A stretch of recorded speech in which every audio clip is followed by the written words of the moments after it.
안녕하세요. 절대값TV의 명품 PD 한 PD입니다. 정부가 8월 8일 날짜로 집값 급등에 대비해서 정책을 내놨어요. 자, 이 정책의 의도는 뭐냐면 딱 한마디로 뭐냐면 앞으로 집을 많이 공급한다. 그러니까 추경매 서지 말아라. 자, 그거죠. 그죠? 딱 그거예요. 시장이 보내는 신호는 딱 그거 하나예요. 그리고 당장 전셋값도 잡을 수 있도록 뭐 비아파트, 빌라를 매입해서 수도권에 있는 빌라를 매입해서 뭐 싸게 임대주겠다 뭐 그런 거잖아요. 자, 그런데 일단 수도권에 가서 빌라에 살 사람이 있을까요? 거의 없다고 봐야죠. 그죠? 굳이 빌라에 살면 서울의 역세권에 살지 뭐 수도권까지 가서 빌라 살 일이 있습니까? 그죠? 허무맹랑, 그죠? 완전히 맹탕인 정책이라고 봐야죠. 그리고 과연, 앞으로 공급이 많이 되니까 집을 사지 말아라. 그게 여기서 먹히겠습니까?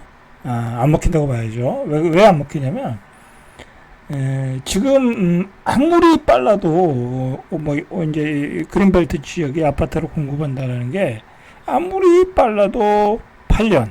그죠? 아무리 빨라도 8년 뒤에 내가 청약할 수 있는 거야. 그죠? 아무리 빨라도. 그러니까 한 10년 잡아야죠? 그러면 언제요? 2034년에 내가 청약할 수 있는 거야. 2032년에서 34년에. 자, 그것도, 안 먹히겠죠? 그죠? 안 먹히겠죠? 그죠? 안 먹히는 거야.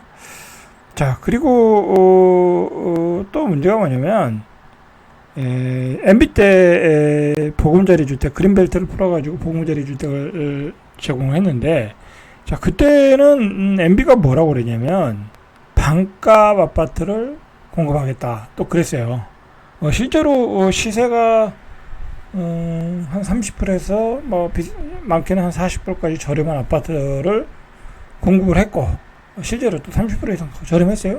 근데 그것도 지역이 나중에 시장이 안 좋아가지고 고양시 같은데 지금 뭐 원흥지구죠. 원흥지구 삼성 옆에 뭐 요즘 많이 올랐죠. 거기도 저기 이 GTX 들어서서 그런 데는 미분양 났어요. 미사 정도는 잘 팔렸고, 그죠? 원흥지구 뭐 인기 없는 지역들은 미분양 났어요. 그랬단 말이에요. 그러니까 실질적으로 그렇게 보금자리 주택이 큰 위력은 없었어. 위력은 초반에 있었는데 결과적으로는 그걸 공급할 때 되니까 미분양이 났다니까. 짧게는요, 시흥의 은계지구를 보면 알죠. 그죠? 시흥의 은계지구도요, 보금자리 주택이에요. 그죠? 거기가 그린벨트였거든요. 거기를 싸게 공급을 한 거죠. 땅값을 싸게 수용했으니까 분양가를 싸게 했어요. 얼마나 싸게 했냐면 그 앞에 구축 가격보다 조금 더 싸게 또는 똑같은 가격에 공급했어요. 그런데도 안 샀어요. 사람들이 안 사서 제가 가서 미분양에 샀었어요. 그죠? 안 사서 40평에 4억이었어요. 지금은 한 7억 가죠. 그걸 제가 가서 샀었어요. 그랬던 거죠. 자, MB 때 보금자리 주택이 반값에 공급하겠다. 상당한 위력을 발휘했어요. 그래서 집값이 잡혔어요. 그러나 그것만 가지고 잡혔다고 얘기할 수는 없어요. 그것만 가지고는 여러 가지 복합적인 요소가 있었어요. 자, 그런데 지금 윤석열 정부는 굉장히 지금 위기거든요. 사실 만약에 여기서 요즘 집값 뛰는 거 보면 무섭게 뛰고 있거든요. 뭐 거의 신고가로 가고 있거든요. 서울의 A, B 급지는 거의 신고가로 가고 있는데, 만약에 이 상태로 가서 막 그것도 거래가 잘 돼. 안 되는 것도 아니야. 거래가 되고 또 물건도 안 나온다고 그래요. 자, 그러면 이 가격이 굳어지고, 예를 들어 강남에 50억 찍고, 어제도 얘기했듯이 60억 찍고, 역세권의 아파트가 한 17억, 18억 하고, 강북에 있는 좋은 역세권에. 여러분, 그렇게 되면은, 좀 미안한 얘기지만, 정권에서 내놔야 돼. 내놔야 돼. 뭐, 좌파든 우파든, 좌파도 결국은 부동산 정책을 잘못해가지고, 거기는 이상하게 잘못했어. 거기는 집값을 잡으려는 노력을 했어요.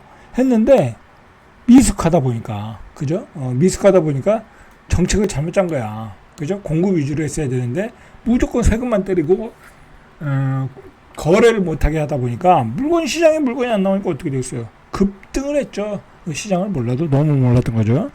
어쨌든 그래서 좌파 정부는 집값만 급등시키고 집값 폭등에 그 아주 한이 맺힌 우리 국민들이 몰아낸 거죠. 그죠? 몰아낸 거예요, 이거. 그죠? 그게 제일 큰 이슈였잖아요, 선거 때. 근데 마찬가지로 2027년에 이제 대선이 있는데 지금 스피드대로라고 하면 강남이 60억 됐다. 강북이 18억 20억 됐다. 여러분 그러면 윤석열 정부도 정권 내놔야 돼요. 그죠? 정권 내놔야 돼. 그거 누가 그런 얘기를 했어요. 유승민 의원이 얘기했잖아요. 그죠? 유승민 의원이 이대로 가다가는 윤석열 정부는 폭망한다. 예, 집값이 지금 이렇게 가다가는 경제에 정통한 유승민 의원이 제대로 본 거예요. 그죠? 그러니까 윤석열 정부에서 깜짝 놀라가지고 뭐 도대체가 우리 그 국토부 장관은 뭔 일 하다가 맨날 뜬금없는 소리만 하다가 집값은 안정적이다, 추세전환 아니다, 헛소리만 했죠. 하다가 깜짝 놀라가지고 정책을 밝히는 게 어떻게 보면 MB 정부에서 써먹었던 보금자리 주택. 자, 그걸 써먹은 거예요. 그걸 내놓은 거예요. 자, 근데 중요한 건요, MB 때는 보금자리를 내놓으면서 뭐라고 그랬냐면 반값 아파트를 공급하겠다, 그런 캐치프레이즈를 내놨거든요. 그게 먹힌 거예요. 쉽게 얘기해서 새로 분양받으면 은평구에서 한 3억 5천에 받는데, 그죠? 원흥지구에서 그때 3억 5천이었는데 구축이 3억 5천이었어. 그러니까 미쳤다고. 그때 구축도 3억 5천이면 많이 오른 거거든요. 한 2억 3천에서 오른 거니까. 그러면 미쳤다고 그 구축을 사겠어요? 안 사지? 그죠? 안 샀어요. 그죠? 안 샀다니까? 가서 신축 받으면 되는데? 그죠? 그랬단 말이죠. 자, 그러면서 집값이 잡혔어요. 여러 가지 다른 요인도 있긴 있었어요. 굳이 그것만 가지고는 아닌데. 자, 그러나 이번에는 조금 틀리다라는 거죠. 왜냐면 지금은 어떤 정부의 정책에 대한 신뢰성을 잃었어. 내가 보기엔 이미 좌파 정부에서도 잃었고, 부동산 대책 내놔봤자 다 맹탕이다. 이제 그렇게 생각하는 그 강한 그 어떤 확신이 있더라고. 맨날 집값이 올랐거든. 그죠? 그래서 이번에도 마찬가지일 수 있고, 그리고 정부가 제일 중요한 이 말을 안 했어요. 시세보다 저렴한 아파트를 공급한다. 그 소리를 안 했어. 왜 그 소리를 안 했겠어요? 지금 MB 때는 쉽게 얘기해서 어디 하겠다라고 발표를 했어요. 근데 지금 11월 달에 지금 서울에 있는 그린벨트 지역을 지정해서 발표하겠다고 그러잖아요. 그때 얘기할 줄은 모르겠지만, 근데 서울의 그린벨트라고 해서 싼 건 아니잖아요. 그죠? 물론 상대적으로는 저렴하겠죠. 그리고 중요한 거는 뭐냐면, 사람들이 이제는 믿지 않는 이유 중에 하나가 뭐냐면 8만 가구, 그리고 또 결정적인 또 하자가 있더라고. 이건 도대체 뭐 하는 건지 모르겠는데, 한 8만 가구 정도를 서울의 그린벨트에서 공급을 하겠다. 지금 이제 나온 얘기가. 그러면은 그것을 또 오세훈 시장이 뭐라고 그랬냐면, 뒤에서 이제 보겠지만은 장기 주택으로 공급하겠다고 그랬어. 장기 전세 주택.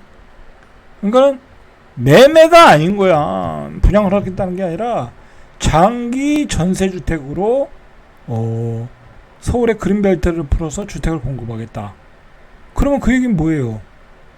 서울의 아파트를 싸게 공급하겠다는 얘기가 아니잖아. 전세 주택을 공급하겠다라는 거잖아. 그죠? 그러면 어떻게 했어요? 매매 수요가 줄어들질 않죠, 시장에서. 그죠? 그러니까 오세훈 시장이 시잘데기 없는 소리 했어. 오세훈 시장 입장에서는 당연히 그런 소리 할 수 있어요. 왜냐면 서울의 그린벨트 푸는 것 자체도 상당히 부담스럽거든요.